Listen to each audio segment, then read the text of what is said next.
nós temos a mensagem de conforto do Senhor Jesus, a mensagem consoladora, a mensagem que traz paz para a alma, traz alegria para o espírito, traz a confiança em Deus. Aqui nós temos um momento em que o Senhor Jesus estava em Cafarnaum pregando o Evangelho e demonstrando através de sinais e prodígios que Ele de fato era o Deus prometido pelos profetas. Até João Batista, o último profeta que foi o precursor antes de Cristo, aqueles que anunciaram acerca da vinda do Salvador.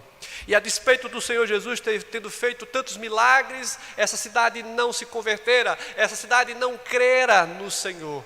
E por isso que Jesus diz, exatamente nessa oração que Ele faz ao Pai, exclamando: graças te dou, Pai, Senhor do céu e da terra, porque ocultastes essas coisas aos sábios e instruídos e as revelastes aos pequeninos. De fato, o Evangelho do Senhor foi invocado, proclamado, sem distinção, aos pobres, aos sábios, aos ricos. A palavra do Senhor, irmãos, ao longo da história, desde a sua revelação do Deus que se habitou entre nós, o Deus que, como diz Hernandes, tabernaculou, Ele veio fazer morada com o seu povo, Ele veio trazer a palavra de anunciação e de vida. Meus irmãos, então o que significa nesse texto, onde a ênfase também recai exatamente aqui a partir do verso 28, do qual o Senhor diz: vinde a mim todos os que estáis cansados e sobrecarregados, e eu vos aliviarei. As palavras do Senhor aqui a todos aqueles que crerem, a todos aqueles que derem ouvidos à proclamação da verdade de Deus. Então, meus irmãos, o que significa vir a Cristo? Qual de fato é a melhor maneira de responder esse convite da graça de Deus a todos aqueles que ouvirem a palavra do Senhor, a todos aqueles que nós temos como missão e fundamento da vida da igreja do Senhor de anunciar, de proclamar os oráculos de Deus, a verdade santa que veio dos céus até nós. A igreja, irmãos, não é apenas um ajuntamento de religiosos que seguem um conhecimento doutrinário ou bíblico, mas a igreja deve ser um ajuntamento de um povo que foi comprado e remido pelo sangue purificador de Cristo. Nós estamos aqui, irmãos, não com outro propósito, a não ser de termos sido chamados, resgatados, rendidos aos pés de Cristo. Nós precisamos compreender que aqueles que se aproximam de Deus, eles passaram pela regeneração do alto, do Espírito Santo. E a primeira coisa envolvida é o reconhecimento nesse texto da necessidade espiritual de nos achegarmos a Deus com corações transformados. Isso é claramente visto, irmãos, em alguns dos convites que nós encontramos em todas as Escrituras. Aqui nesse texto, em apreço do Mateus capítulo 11, nós temos esse convite do Senhor: vinde a mim, todos que estáis cansados. Aqui o Senhor não fala apenas do esgotamento físico e mental, mas o Senhor aqui está fazendo um convite exatamente para uma vida transformada espiritualmente, alcançada pelo Espírito de Deus. Observe que esse convite é feito àqueles que estão cansados e sobrecarregados, indicando que estas pessoas, elas têm uma necessidade. Será que você já se parou na sua caminhada, na sua vida, imaginando exatamente que você muitas vezes está no esgotamento físico, mental e também espiritual? Será que muitas vezes nós nos apercebemos meio que sem saber o que fazer, meio que perdidos e sem saídas, muitas vezes angustiados? Sim, o crente pode ficar angustiado, ele pode ficar deprimido, ele pode entrar em depressão. E por isso tem havido tantos suicídios, não apenas daqueles que não confessam a Jesus, mas, pasmem, segundo as pesquisas, há muitas pessoas que se dizem crentes, tementes a Deus, que têm tirado suas próprias vidas por causa do esgotamento, por causa da ansiedade, por causa de medo. Mas o Senhor Jesus faz um convite. Jesus não está aqui oferecendo um jugo no sentido literal, Ele está oferecendo aqui um descanso para a alma. Se você observar o texto, é exatamente o que Ele diz: tomai sobre vós o meu jugo e aprendei de mim, porque sou manso e humilde de coração, e achareis descanso para a vossa alma. Essas são as palavras de Jesus a todos aqueles que o seguem. Ele não coloca fardos pesados como os fariseus, que nem com um dedo eles mesmos carregavam. O Senhor traz aqui uma proposta de uma vida não no jugo pesado da lei, mas da graça e da misericórdia, porque pela lei é impossível de sermos salvos, porque somos pecadores, e somente a graça de Deus nos conduz nos caminhos aplanados pelo Espírito Santo de Deus. Meus irmãos, aqui o Senhor está oferecendo descanso para a alma, achareis descanso. E nós vamos ver também que o profeta Isaías, um dos maiores profetas do Antigo Testamento, nesse mesmo enfoque, inspirado por Deus, ele traz essa mesma mensagem aqui em Isaías 55:1. Todos vós, o que tendes sede, vinde às águas. E vós, os que não tendes dinheiro, vinde, comprai e comei. E diz mais o profeta Isaías: vinde e comprai sem dinheiro, sem preço, vinho e leite. Nessa mensagem aqui também do profeta Isaías oferece um convite a almas sedentas. Deus oferece paz, Deus oferece graça, oferece salvação. Irmãos, o Evangelho não é algo que nos leve a nos tornarmos eruditos, conhecedores, mas homens e mulheres transformados pela graça bendita de Deus. Aqui o profeta Isaías, também nesse convite às almas sedentas, indicam aqui que há uma necessidade exatamente de uma vida aos pés do Senhor, de Jeová, do Deus soberano, esse Deus que nos ama e providenciou todos os meios para que nos aproximemos e nos acheguemos diante dEle, pela sua graça. E também nós vamos ver em Apocalipse, no capítulo 22, verso 17, essa mesma ênfase, esse mesmo convite de Deus àqueles que estão cansados e sobrecarregados. Apocalipse 22, 17 diz: o Espírito e a noiva dizem: vem. Aquele que ouve, diga: vem. E também diz o texto: aquele que tem sede, venha, e quem quiser, receba de graça a água da vida. Aqui estamos vendo mais um momento de uma necessidade sedenta de Deus. Aqui não fala de religiosidade, aqui não fala de segmento doutrinário, aqui fala da verdade máxima de Deus que se encontra em Cristo. Esse aqui, o último convite da Bíblia, é feito àqueles que desejam água, ou sejam, pessoas sedentas da graça de Deus. Pessoas aqui que reconhecem essa necessidade de uma vida espiritual, de uma vida que nós estamos desnudos diante de Deus. Ele conhece o nosso íntimo, o nosso coração, não de aparência, não de hipocrisia, mas de uma vida de fato quebrantada aos seus pés e rendidas a Deus, dizendo: Senhor, tem misericórdia de mim, eu estou cansado, eu estou oprimido, eu não sei o que fazer. Mas nós devemos ir ao encontro do Senhor Jesus. Porque Deus precisa ser revelado ao seu coração, irmãos. Cristo, Ele espera ser revelado, ser encontrado no coração daqueles que têm sede de Deus. Por isso que Deus enviou o seu Filho com esse propósito de nos reconciliar, de nos ligar a Deus, de nos fazer andar nos seus caminhos. Algumas pessoas já indagaram: qual o maior problema do cristianismo dominical? Será que você já parou para perceber, analisar a sua própria vida diante de Deus? Qual é o maior problema dos cultos dominicais? E uma das respostas que nós temos ouvido é exatamente que as pessoas não conhecem o Cristo revelado. É exatamente as pessoas se reúnem na igreja tentando adorar um Cristo que não conhece, um Cristo que não adentrou no seu coração, que não mudou a sua mente, a sua perspectiva, o seu modo de viver, apenas uma roupagem exterior. Cristo precisa ser revelado, irmãos, ao coração, e no primeiro lugar é por intermédio da palavra de Deus. A palavra de Deus, de fato, ela é algo sobrenatural, é divina.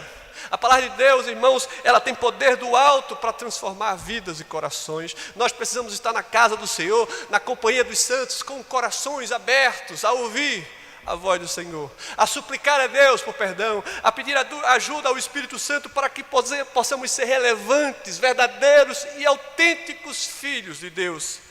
Deixe-me salientar essa verdade num outro texto bíblico que encontramos também aqui em Mateus, no capítulo de número 16. E a palavra do Senhor nos mostra o texto, capítulo 16, verso 13, até o verso 17.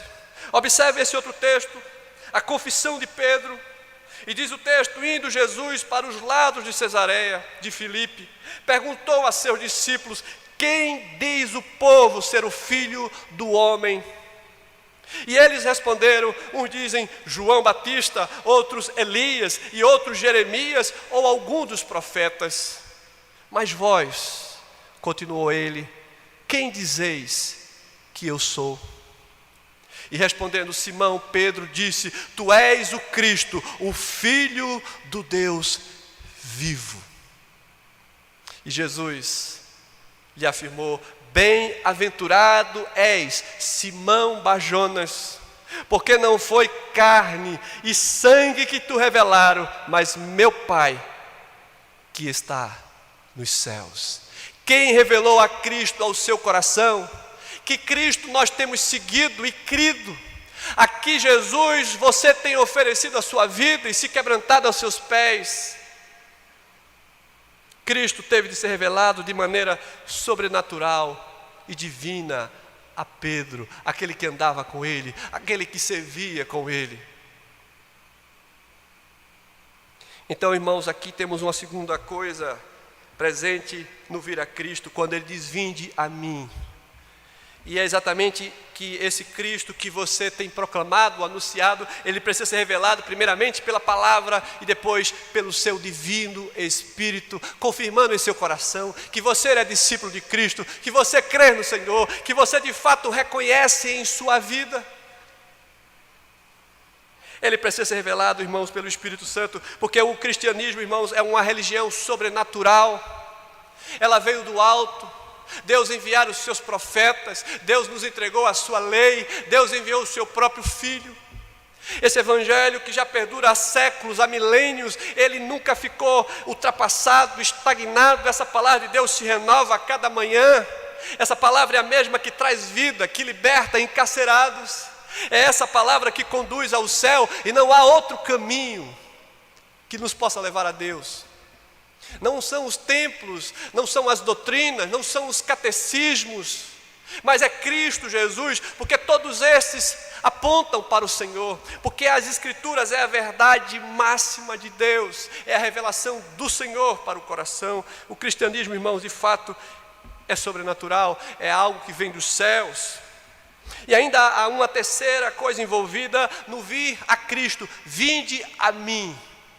E o terceiro momento aqui é um compromisso que nós devemos ter com o Senhor, sem reservas, entregando a nossa vida totalmente em suas mãos, sabe, confiando plenamente em suas promessas, porque eu tenho falado de várias formas e várias maneiras aqui, que as promessas do Senhor jamais passarão os céus e a terra, mas as palavras do nosso Senhor permanecerão. Elas sempre se cumprem, porque Ele é o único que pode satisfazer a necessidade da nossa alma. Vinde a mim. Você está cansado, você está sobrecarregado, você não sabe o que fazer, você não sabe o dia de amanhã, mas você deve confiar no Senhor, porque o Senhor quer se revelar por intermédio da sua palavra e do seu Espírito. E nós precisamos estar atentos a ouvir a voz do Espírito. Nós temos ficado preocupados com tantas coisas, com tanta ânsia, com tantas preocupações, e não temos dado ouvidos à voz do Espírito. Aquele texto que encontramos alguns capítulos antes em Mateus também, no capítulo 6, verso 33, ele é tão importante para a compreensão do povo de Deus, quando o Senhor diz, buscai, pois, em primeiro lugar, o meu reino, e as outras coisas vos serão acrescentadas. Muitas vezes nós nos preocupamos com todas as coisas, e não damos lugar à coisa mais importante, ao reino de Deus, a fazer a vontade do Senhor, a seguir os seus passos, a estarmos atentos à sua voz. Meus irmãos, nós precisamos destacar o contexto desse texto aqui de Mateus, que estamos vendo no capítulo 11. Aqui, quando o Senhor Jesus está pregando nas cidades de Cafarnaum, de Cesareia. E aqui nós temos um dos ais das Escrituras, dos quais o Senhor mostra que o Senhor aqui aponta para aqueles que acham que não haverá juízo, nem o dia do julgamento, mas nós temos aqui nesse mesmo texto, capítulo 11, ai das cidades impenitentes. E eu vou ler apenas uma parte do texto, do verso 21, que diz, ai de ti, Corizim, ai de ti, Betsaida, porque se em Tiro e em Sidom se tivesse operado os milagres que em vós se fizeram, há muito que elas se teriam arrependido com pano de saco e cinza. Eu, contudo, vos digo que no dia do juízo haverá menos rigor para Tiro e Sidom do que para vós outros. Aqui nós temos os ai, aqui nós temos a afirmação do Senhor que Ele há de voltar, e Ele deseja encontrar uma igreja santa, redimida. O Evangelho deve continuar sendo anunciado, pregado, como essa é a ordenança do Senhor a cada um dos seus discípulos, indo pregar o Evangelho. E o Senhor diz que na pregação desse Evangelho, muitos estarão cansados, sobrecarregados, mas o Senhor tem uma palavra de conforto, diferente dos fariseus, que colocavam cargas. Jesus está se dirigindo a essas palavras às pessoas, onde Ele havia pregado com frequência, e como o texto diz, operado sinais e maravilhas. E Ele fez um convite a essas pessoas, para que elas possam ir ao seu encontro, não com curiosidade, não para ver sinais, não para receber bênçãos, mas para que os seus corações fossem quebrantados aos seus pés. Nós não estamos na casa do Senhor para sermos abençoados, ou porque achar que estar no templo, ou fazer parte de uma igreja aqui na terra, nos dará um passaporte para o céu, mas reconhecendo que Jesus é o nosso Senhor, eu me submeto a Ele, eu sigo as suas ordenanças. Como já disse um grande servo de Deus, quanto mais escravo de Cristo eu sou, mais livre eu me sinto, porque ser escravo de Cristo significa ser servo do Senhor, seguir as suas ordenanças, porque o fardo que Ele diz que nos dá é leve. O Senhor Jesus, irmãos, quando Ele faz esse convite aqui à cidade de Cafarnaum, de Corazim, quando Ele pregava o Evangelho, irmãos, Ele não estava procurando uma decisão física, um atestado de emocionalismo. O Senhor aqui está ensinando, aprendei de mim. O Evangelho, irmãos, é frequentemente retratado como algo que deve ser aprendido, como Ele mesmo diz aos seus discípulos lá no final do livro de Mateus, no capítulo 28, quando Ele está indo aos céus, Ele diz e dá uma ordenança aos seus discípulos: ide pregai o Evangelho a toda criatura. E quando Ele diz ide pregai o Evangelho, Ele diz ide, portanto, fazei discípulos de todas as nações, ensinando-os a guardar todas as coisas que vos tenho dito. Ou seja, o Senhor sempre, antes de convocar as pessoas à salvação, Ele pregava aos seus corações e às suas mentes, Ele ensinava, Ele apregoava a verdade. Portanto, os pecadores precisam ser ensinados. Em seu convite, o nosso Senhor, Ele sempre afirmava: aprendei de mim. Ele deixou isso claro em todos os momentos em que Ele ensinava os seus discípulos, em que Ele pregava o Evangelho. Jesus jamais fez um apelo, irmãos, direto às emoções, ao medo, mas o Senhor Jesus sempre mostrava sempre a necessidade que as pessoas compreendessem a mensagem, que elas fossem instruídas através da sua mente e do seu coração, para que elas pudessem ser conduzidas por Deus.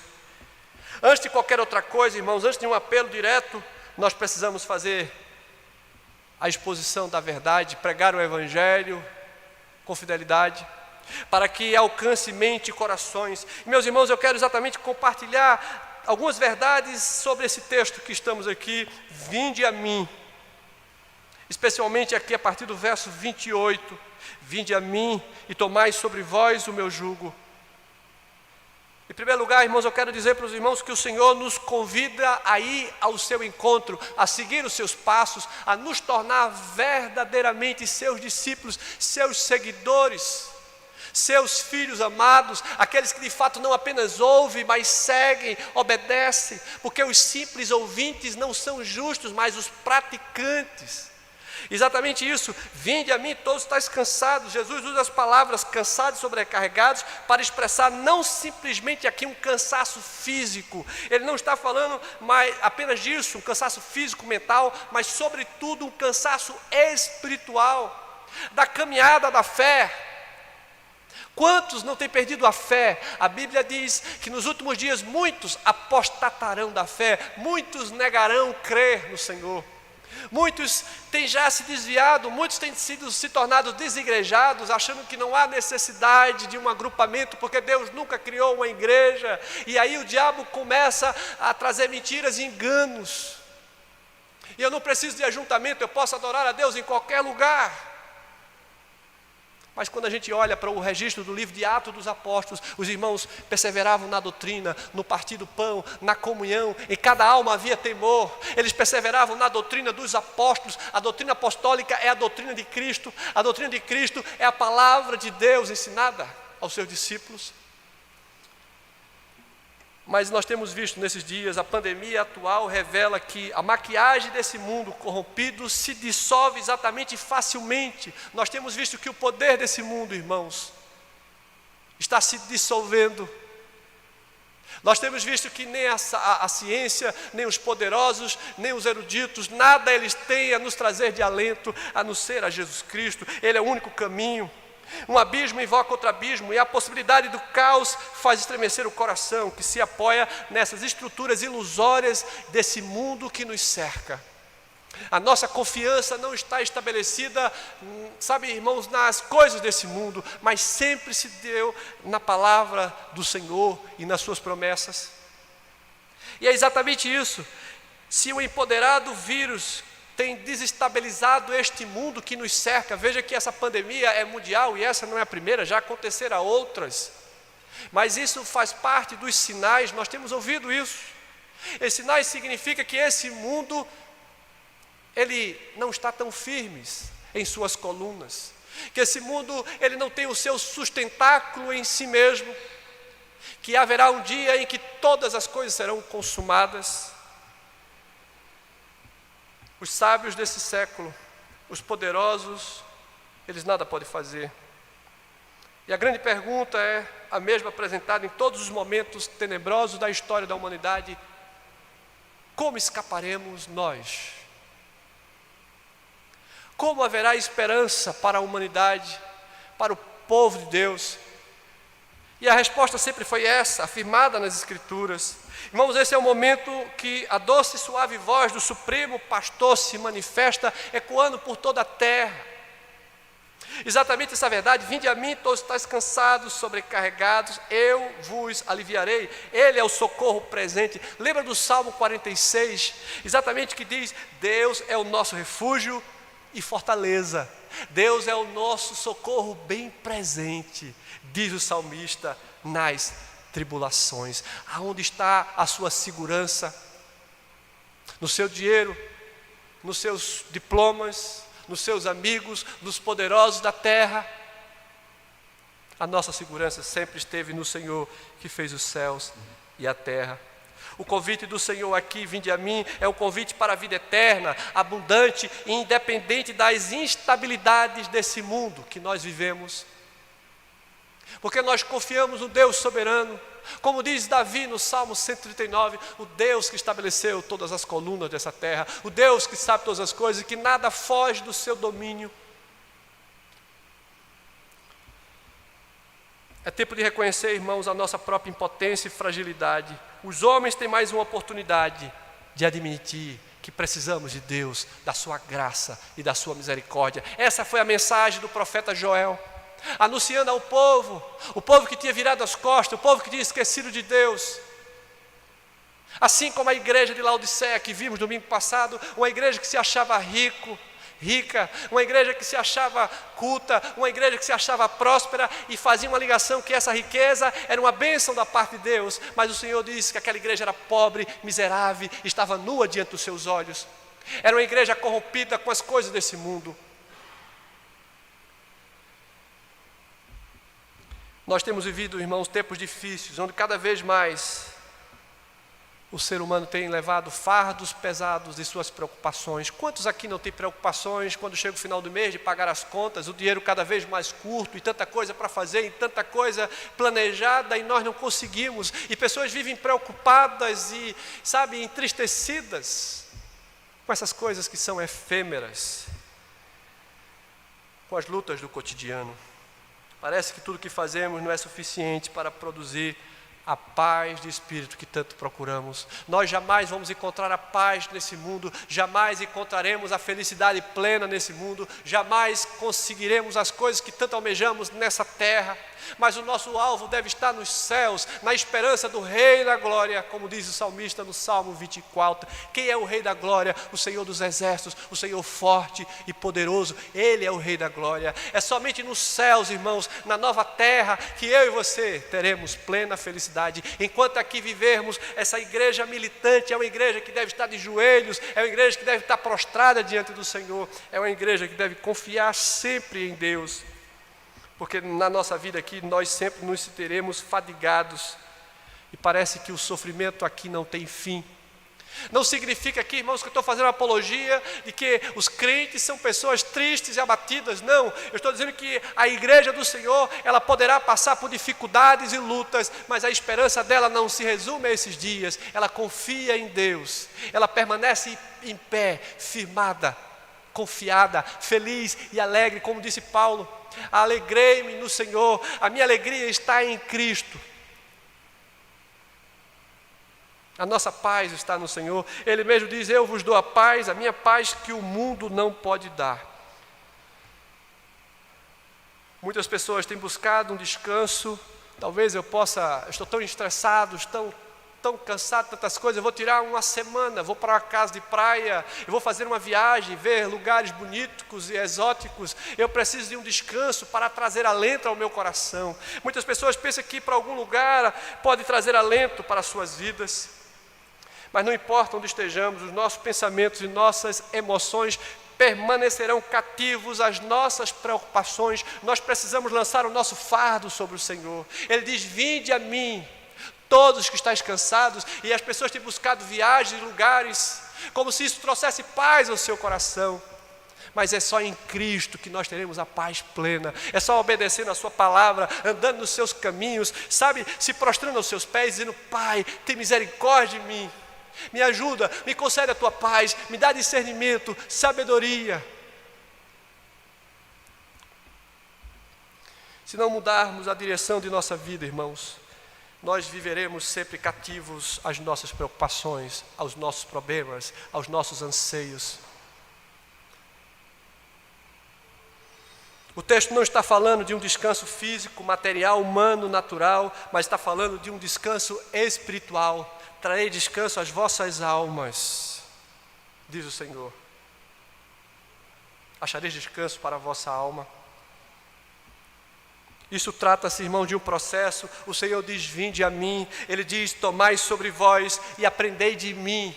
Olha, se nós obedecermos, depois dessa promessa, o Senhor diz: acharemos descanso para a nossa alma. Se você for ao encontro do Senhor, se você tomar sobre vós exatamente o jugo do Senhor, e se você aprender de Cristo. Lá em João 14, o Senhor diz aos discípulos: não se turbe o vosso coração, nem se atemorize, credes em mim. João 14, o Senhor está indo aos céus, e os discípulos estavam preocupados, mas o Senhor diz: eu não vos deixo só, eu vos deixo o Espírito Santo, o vosso consolador. Ele vos consolará, Ele vos ensinará. Esse Deus é tão maravilhoso, bendito e justo, que Ele não apenas intercede por nós, mas Ele nos deixou o Espírito Santo. A igreja do Senhor precisa clamar a Deus pelo seu Espírito. É necessário que haja um reavivamento na vida da igreja. É necessário que a partir de cada um de nós busquemos a face do Senhor. O Senhor diz: vinde a mim, mas muitas pessoas estão indo a Maomé, a Buda, ao Espiritismo, aos livros de autoajuda, a grandes personagens aqui desse século, aos eruditos, mas o Senhor está dizendo: vinde a mim. É a Cristo que devemos ir, irmãos. Nós devemos deixar de seguir esse mundo e não confiar no braço do homem, do qual não há salvação. Depois que ele morre, sai-lhe o Espírito. Mas nós devemos confiar naquele que venceu a morte, naquele que é o autor da vida e da morte, naquele que tem as chaves do inferno e da vida, aquele que abre e que ninguém fecha, aquele que fecha e ninguém abrirá. Esse é o Cristo eterno, o Logos de Deus que se revelou. E nós precisamos conhecer a Cristo como nosso Salvador, como nosso Mestre. Vinde a mim, aprendei de mim, tomai sobre vós o meu jugo, e achareis descanso para a vossa alma. E aqui, no segundo lugar, quando o Senhor Jesus diz, tomai sobre vós o meu jugo, aqui, após receber o alívio de Cristo e o prenúncio de que você agora está no caminho certo, se você segue a Cristo, se você confia nele, ele vai trazer a você agora, dizendo, tomai sobre vós o meu jugo. Esse jugo é exatamente aquela canga, ou aquele equipamento que colocava sobre a cabeça dos bois, o pescoço dele, para conduzir. É chamado de canga ou jugo, que era uma trave de madeira que se colocava sobre o pescoço dos bois para que ele conduzisse o carro, para que ele pudesse fazer aquele trabalho do arado. E essa canga ou esse jugo do qual o Senhor diz, tomai sobre vós o meu jugo, é uma figura que significa o domínio, a submissão. Devemos nos submeter a Cristo, devemos ser conduzidos por Ele, orientados pelo Divino Espírito Santo. O jugo do Senhor, irmãos, é diferente exatamente dos fariseus. Jesus nos dá uma ordem, que é para tomarmos o seu jugo, ou seja, ele diz que devemos estar debaixo do seu domínio, ouvindo a sua voz. Todo aquele que ouve a minha voz, precisamos ouvir, devemos estar submissos de forma plena ao nosso Senhor. Há muitas pessoas cansadas, sobrecarregadas, porque estão debaixo de um jugo cruel, até os dias de hoje, e vão viver assim até o seu último suspiro de vida, ou seja, debaixo de um domínio opressor. Lembra daquele texto de Mateus, eu coloquei aqui, Mateus 23, 4, do qual o Senhor Jesus é exatamente como fazia os fariseus com as pessoas, através das leis que eles transcreviam, que eles adaptavam, que eles aumentavam, e o Senhor Jesus diz, que os fariseus atam fardos pesados e difíceis de carregar, Mateus 23, 4, e os põem sobre os ombros dos homens, entretanto eles mesmos, nem com um dedo, querem movê-los. Eles colocavam cargas pesadas da lei, como o dia do Senhor, que a pessoa não poderia fazer nenhum trabalho, mesmo que alguém necessitasse de ajuda. A religião dos fariseus, irmãos, não trazia paz nem descanso. Na verdade, nenhuma religião humana pode trazer paz ao coração do homem, a menos que Cristo seja revelado ao seu coração, através da palavra de Deus, através do seu divino Espírito, a menos que Ele faça morada em nossa vida, a menos que sejamos conduzidos ouvindo a sua voz e seguindo os seus passos. Cristo oferece, irmãos, um jugo que é fácil em contraste com o jugo opressivo e obrigatório da lei. Há muitas pessoas, irmãos, que buscam se deleitar nos benefícios do Evangelho, mas não querem pagar um preço em seguir a Cristo. E não podemos viver sem um compromisso de um estreito relacionamento com o Senhor. Vós dizeis Senhor e Senhor, e não fazeis o que vos mando. O Senhor nos ordena, nos ensina a seguir os seus passos, a ouvir a sua voz. Muitas pessoas desejam conhecer a paz, o perdão, o poder de Deus, fala de prodígios e milagres, mas não querem se render aos seus pés. E muitas pessoas não entendem que não há cristianismo sem compromisso com Cristo e sua palavra. Nós precisamos crer e andar de conformidade com a palavra de Deus. Aquele que se une com o Senhor deve tornar-se um só espírito com Ele, tornando-se seu discípulo.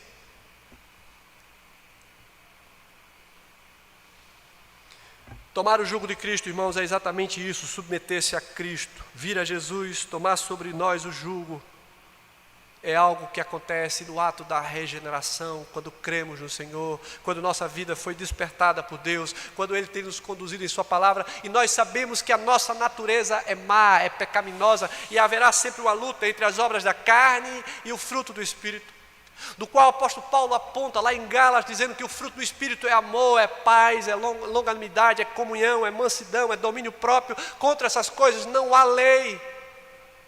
Mas as obras da carne são conhecidas: inimizades, porfias, ciúmes, invejas. Meus irmãos, a igreja do Senhor precisa conhecer a Deus na profundidade da sua verdade e dizer: Pai, tem misericórdia de mim, perdoa, ser propício a mim, pecador. Precisamos reconhecer da nossa natureza caída que só a graça de Deus E o seu poder remidor pode nos conduzir em seus caminhos. O aprendizado aqui é exatamente um processo. Quanto mais nós aprendemos de Cristo, mais desfrutamos da sua paz. A igreja precisa voltar às Escrituras, a igreja precisa conhecer os Evangelhos, precisa conhecer a natureza da verdadeira pregação santa, do verdadeiro Evangelho puro e simples. É necessário um retorno às Escrituras, é necessário uma releitura da palavra de Deus, é necessário um quebrantamento de coração. E eu quero concluir dizendo, irmãos, que o Senhor Jesus diz: aprendei de mim. É exatamente aqui diz o texto: vinde a mim, todos estáis cansados, sobrecarregados, eu vos aliviarei. O verso 29 diz: tomai sobre vós o meu jugo e aprendei de mim, porque eu sou manso e humilde de coração, e achareis descanso para a vossa alma. E ele diz: o meu jugo é suave, o meu fardo é leve. Porque os fariseus, eles colocavam peso sobre as costas, porque eles se mostravam santos, eles se mostravam humildes, eles se mostravam puros, eles se mostravam homens que andavam com Deus, através das suas vestes, da sua fala, do seu aparentar, mas o coração deles estava distante de Deus. E nos nossos dias, a igreja contemporânea pode estar com vestes, pode estar com um sorriso, pode estar com, um ar evangelical, mas o coração pode estar distante de Deus. O coração pode estar longe da verdade santa, e o Senhor nos chama para viver o verdadeiro Evangelho, puro e simples, conhecendo a sua palavra, permitindo que a palavra de Deus transforme-nos de dentro para fora. Porque o Evangelho, irmão, se não nos transformar, se não nos fizer nova criatura, de nada servirá a nossa religiosidade. Você pode passar anos na igreja, 100, 200 anos, mas se o seu coração não for transformado pela palavra, de nada adiantará. O Senhor diz: aprendei de mim, constantemente nos deparando com pessoas que têm muito conhecimento, sabedoria humana, erudição, mas quando falamos de alma, vemos que são pessoas totalmente despreparadas, em conflitos interiores. Quantos nós temos conhecido que diante de tanto tempo, há tantos conflitos, não sabem responder a determinadas situações de sua vida, porque talvez esse Cristo não foi revelado ao seu coração. Apesar de todo o conhecimento, essas pessoas não conseguem trazer descanso que necessitam para as suas almas. Conhece tudo acerca de teologia, mas não conhece nada acerca de Cristo. É necessário que Jesus seja revelado ao nosso coração pela palavra e pelo seu Espírito, porque nenhum conhecimento, irmãos, é capaz de trazer descanso para a sua alma, se não for Jesus. Só Cristo pode trazer descanso e paz. Precisamos saber quem é o Senhor. Nós devemos aprender de Cristo. Nós devemos descansar em Cristo.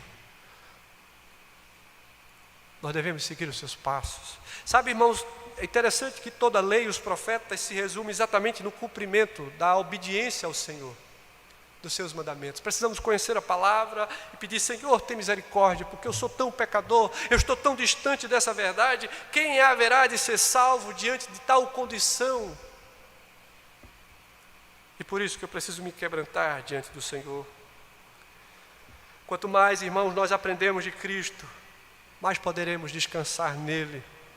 Quanto mais temos intimidade com Cristo, mais encontraremos descanso para a nossa alma. Então a verdade é: eu preciso voltar às Escrituras. Eu preciso, me debruçar na palavra e meditar de dia e de noite, porque essa é a vontade de Deus. Esses são os bem-aventurados, esses de fato são aqueles que têm felicidade plena. Esses são alimentados pelo Espírito. Como disse Paulo de outra forma, em Gálatas capítulo 2, 20, já agora não sou eu mais quem vive, mas Cristo é que vive em mim. Quando Cristo habita em nós, irmãos, Ele mortifica as obras da carne, Ele abre os nossos olhos, os nossos ouvidos e os nossos lábios para glorificarmos a Deus. Assim como o mundo espera encontrar um povo de fato crente, não apenas religiosos, que manifesta a glória de Deus pelo testemunho santo e verdadeiro. Devemos lançar mão, irmãos, não apenas da nossa ansiedade sobre Ele, mas de toda a nossa vida, de toda a nossa alma, porque Cristo é o nosso descanso, Cristo é a nossa paz. Só Cristo nos conduz aos céus. Ele disse: eu sou o único caminho. Ele é a nossa cidade, o nosso refúgio.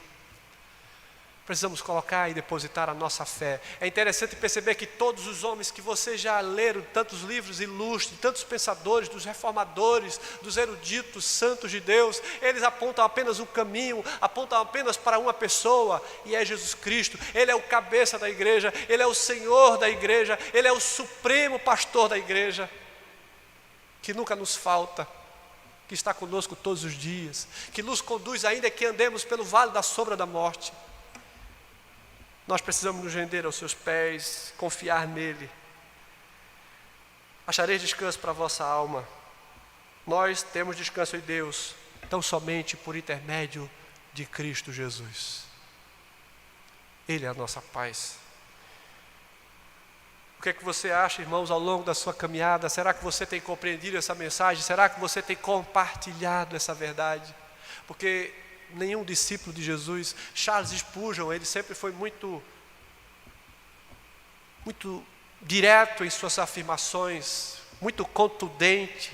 De vez em quando nós vimos postados por aí várias frases de impacto de Charles Spurgeon e de tantos outros pensadores. Mas ele dizia em uma das suas frases tão célebres, tão conhecidas, que ou você de fato é um cristão autêntico ou você é um impostor. Ele queria dizer que ou você de fato é um crente redimido e que sabe qual é a sua missão enquanto aqui viver, ou você na verdade finge ser um cristão.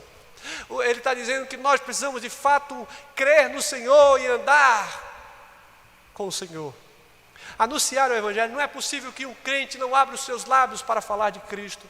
Não é possível que o crente não compreenda que todos nós somos missionários de Deus. Você não precisa ir além fronteira para falar de Cristo. E muitos dos quais nós conhecemos, nós nunca abrimos os lábios para dizer: Deus ama você. Há uma esperança para a sua vida. Renda-se aos pés de Cristo. Você já ouviu falar do meu Salvador?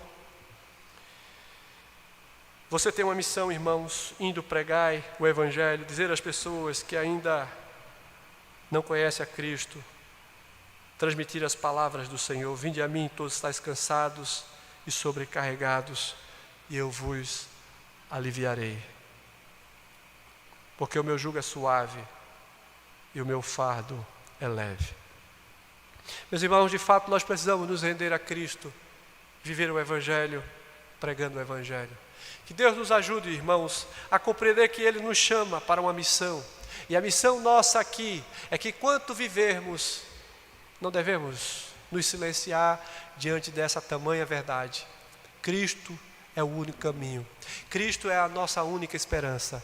Então, nesse momento de pandemia, nesse momento de definições, de saber, será que voltaremos à normalidade? Sim, poderá ser que demore, poderá sim que voltemos, poderá ser que nunca mais teremos aquela vida como outrora. Mas uma coisa é certa: Cristo está voltando, e espera encontrar um povo que, independente das circunstâncias, possam sempre perseverar na fé, na oração, na comunhão, que possam sempre perseverar no amor e nunca perder a esperança das promessas do Senhor. E sempre indo ao seu encontro, enquanto o mundo pode estar atordoado, com medo, afugentado, a igreja do Senhor confia em Deus, que fez os céus e a terra. A igreja do Senhor se prostra diante dos pés do Senhor, pedindo graça e sabedoria. A igreja do Senhor nunca perde a fé, porque aqueles que perseverarem até o fim receberão a coroa da vida eterna. Que Deus nos ajude, queridos, e o Senhor nos conduza em seus caminhos para a glória do seu nome.